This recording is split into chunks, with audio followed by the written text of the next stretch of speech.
3ตัวตรง252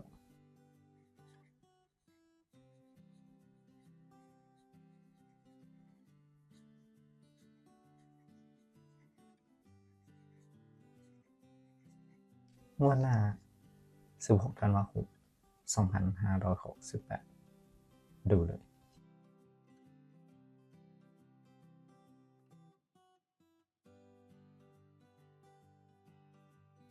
สวัสดีครับมาดังวันนี้เด็กเด็ดมันครับวันนี้มาดูสูตรหวย3ตัวตรงอันดับแรกมาดูเลขและสูตรที่คำนวณก่อนครับ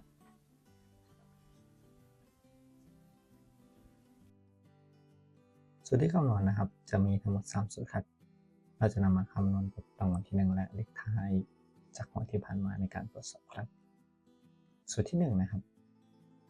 จะหลักแสนบวก10ล่าง2ครั้งบวก1ล่างและ5คงที่ครับสูตรที่2หลักหมื่นบวก10บน2ครั้งบวก1ล่างและ5คงที่ครับสูตรที่3หลักแสนหลักร้อย2ครั้ง10บน2ครั้งและ8คงที่ครับเดี๋ยวไปดูตัวเลขที่คำนวณจากสูตรกันเลยครับเริ่มต้นจากรางวัลที่1นะครับ059696และล่าง61ครับรางวัลวันที่16ตุลาคมมาเขียนคำนวณสูตรที่1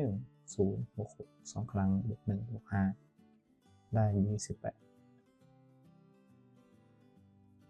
ใช้หลักหน่วยตัวเดียวครับได้เลข8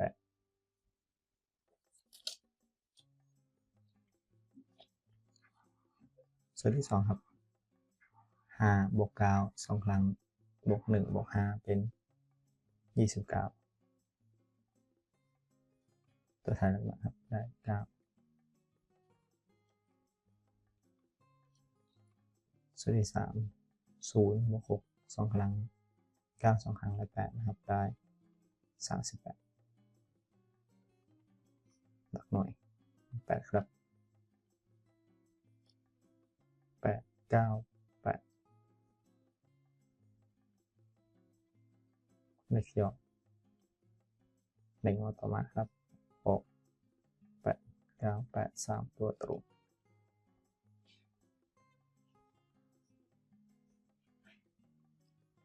ต่อไปครับนำสูตรไปคำนวณต่อนะครับตรวจสอบจากวันที่2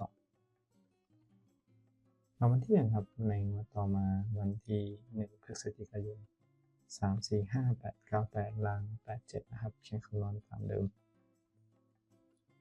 จากสูตรที่1 3บวก8 2ครั้งบวก7บวก5ได้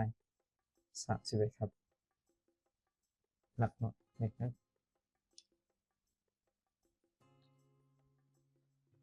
สูตรที่2ครับ4 9 2ครั้งบวก7บวก5ได้34หลักหน่วยเลข4ครับ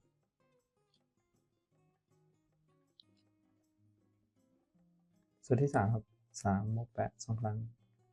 9 2ครั้งและ8นะครับได้45ครับ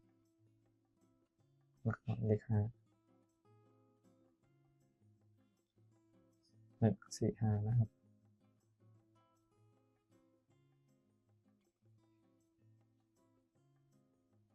วันถัดมาครับ16พฤศจิกายนออก1 4 5 3ตัวตรงกับเลข3สูตรคำนวณนะครับวันที่2ต่อไปเรานำ3สูตรนี้เข้าคำนวณตรวจสอบในวันที่3วันที่1ครับจากงวดออกมาคือวันที่16พฤศจิกายน4 5 8 1 4 5และล่าง37 4บวก3 2ครั้งบวก7บวก5เป็น22ครับตัวท้ายหลักที่2สูตรที่2ครับ5 4 2ครั้งบวก7บวก5เป็น25หลักหน่วย5นะครับ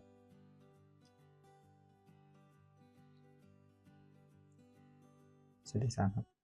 4 1 2ครั้งบวก4 2ครั้งและ8คงที่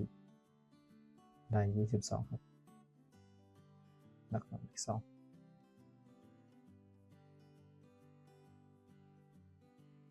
252ครับ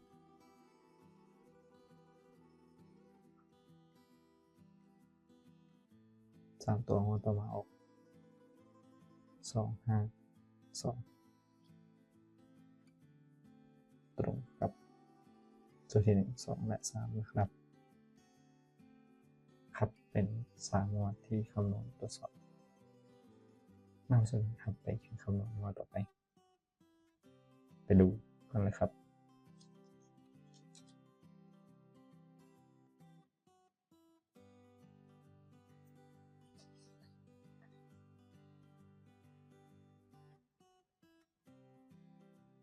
จากงวดที่1ครับงวด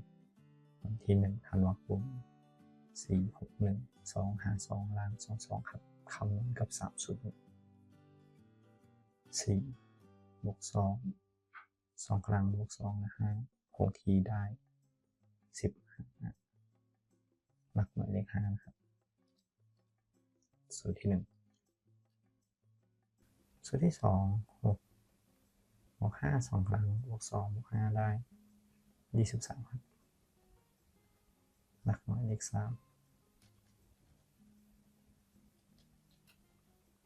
สูตรที่3 4บวก2 2ครั้ง5 2ครั้งและ8คงที่ได้26ครับหลักหน่วยเลข6 5 3 6ครับ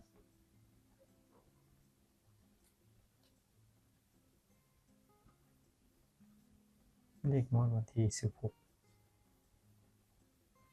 ธันวาคม2568นะครับมาเขียนสรุปจากเลขสูตรทั้ง3สูตรอีกครั้งครับ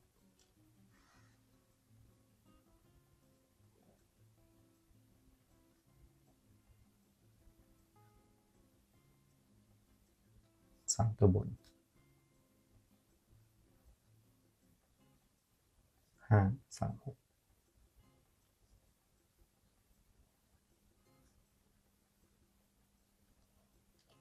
16ธันวาคม2568ครับ